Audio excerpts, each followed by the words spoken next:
안녕하세요. 딥다이브입니다. 오늘은 누가복음 16장으로 한번 깊이 들어가 볼까 하는데요. 그 부자와 거지 나사로 이야기 있잖아요. 네. 아주 유명한 비유죠.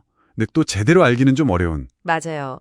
그래서 저희 손에는 성경 본문이랑 또 이 비유가 구원, 특히 그 부와 어떤 관계가 있는지 이걸 좀 파고드는 해설 자료들이 있습니다. 네, 그걸 가지고 오늘 이야기를 풀어볼 거죠. 네. 그래서 이번 딥다이브의 미션은 명확합니다. 종교가 있으시든 없으시든 이 부자 왜 결국 정죄 받았을까? 그리고 이게 하나님이 주신 자원, 이걸 어떻게 써야 하는지에 대해 뭘 말해주는 걸까? 이걸 파헤쳐보는 겁니다. 단순히 표면적인 의미를 넘어서요. 그렇죠. 그냥 훑트는 게 아니라 핵심 메시지를 한번 제대로 보자는 거죠. 근데 시작부터 아주 강렬하잖아요. 그 호화롭게 살던 이름 없는 부자, 그리고 바로 그 문 앞에서 고통받던 거지 나사로. 아, 맞아요. 그 대비가 참. 네, 죽고 나서는 운명이 완전히 뒤바뀌죠. 이야기의 시작이 이래요. 근데 해설 자료에서 좀 흥미로운 지적을 먼저 하더라고요. 보통 이 이야기 들으면 사후세계, 뭐 아브라함의 품이니 뭐 음부니 이런 장소에 좀 집중하기 쉬운데 네, 그렇죠. 어디로 갔는지가 궁금하니까. 근데 이 해설은 그런 신학적인 논쟁보다는 이 비유 자체가 말하려는 구원의 기준, 여기에 초점을 맞춘다인 걸 좀 기억하면 좋겠다. 뭐 이런 얘기를 해요. 그 중요한 포인트네요. 사실 뭐 장소 자체가 핵심은 아닐 수 있으니까요. 네, 뭘 기준으로 그들의 운명이 갈렸는가 이거죠. 결국 이 비유는 근본적으로 돈, 좀 더 넓게 보면 하나님이 주신 자원에 대한 가르침이라는 거예요. 당시 그 종교 지도자들이 돈을 꽤 중시했거든요. 아, 그랬군요. 네, 그걸로 인정받으려 하고 그런 사람들을 향한 예수님의 좀 날카로운 지적이었던 거죠. 모든 건 하나님 거고 우리는 그냥 잠시 맡은 관리인, 청직이다 이런 관점. 그 부자 생각할수록 좀 묘한 인물이에요. 아브라함을 아버지라고 부르잖아요. 보면 혈통으로는 분명 선택받은 민족인데. 그렇죠, 유대인이죠. 근데 하나님 앞에서는 정작 이름조차 없는 존재였어요. 그게 참... 맞아요. 세상에서는 부자였을지 몰라도 영적으로는 뭐랄까 중요하지 않게 여겨진 거죠. 날마다 호화로이 연락했다는 표현도 그냥 뭐 맨날 파티하고 그랬다는 뜻이라기보다는 네, 그 이상이죠. 하나님이 주신 모든 자원, 뭐 시간, 재능, 돈 이런 걸 전부 그냥 자기만을 위해 다 써버리는 삶. 그런 태도를 보여주는 것 같아요. 바로 그 지점입니다. 그래서 나사로의 존재가 더 중요해지는 거예요.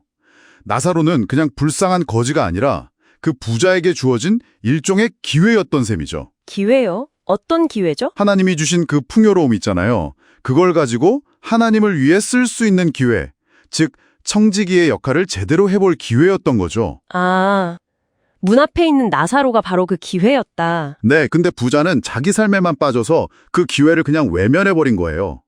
이건 결국 하나님의 부르심 자체를 거절한 거나 마찬가지고요. 와, 나사로가 기회였다는 관점, 이거 정말 강력한데요. 그럼 당시 사람들은 그런 기회를 어떻게 알아보고 또 하나님 부르심에 어떻게 응답해야 했을까요? 예수님 오시기 전 시대에는 믿음을 뭘로 증명했는지 좀 궁금해지네요. 그 시대에는요, 오실 메시아에 대한 믿음을 모세와 선지자들, 이걸로 대표되는 율법, 그러니까 하나님의 말씀에 순종하는 삶으로 보여줘야 했어요. 아, 말씀대로 사는 걸로요? 네, 부자는 혈통은 있었을지 몰라도 바로 문 앞에 있는 나사로를 외면했잖아요. 그 행위 자체가 하나님의 말씀에 순종하지 않는 삶, 즉 진짜 믿음의 증거를 보여주지 못한 거죠. 그렇군요.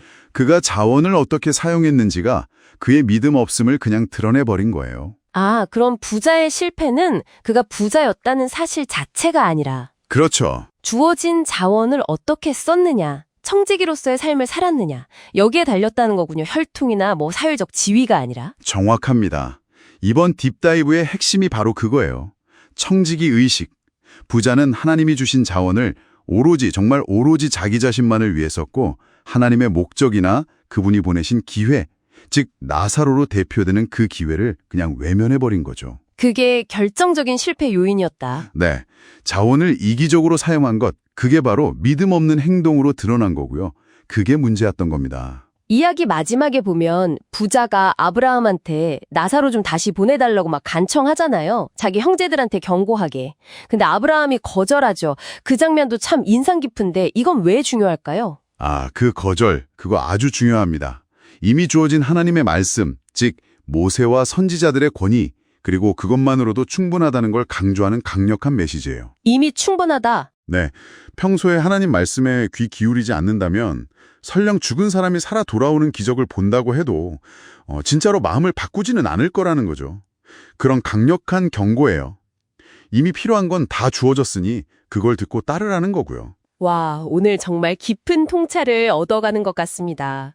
자, 이제 이 이야기가 우리 특히 이 방송을 듣고 계신 당신에게 던지는 질문을 한번 생각해 볼 차례인 것 같아요. 네, 각자에게 적용해 볼 시간이죠. 당신에게 주어진 자원들, 그게 시간이든 능력이든 아니면 물질이든 그것들을 지금 어떻게 보고 또 어떻게 사용하고 계신가요?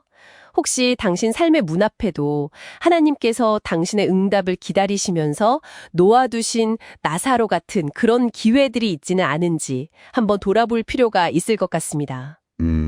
당신의 자리에서, 당신의 상황 속에서 신실한 청지기로 산다는 건 과연 어떤 모습일지 한번 조용히 성찰해 보시는 건 어떨까요?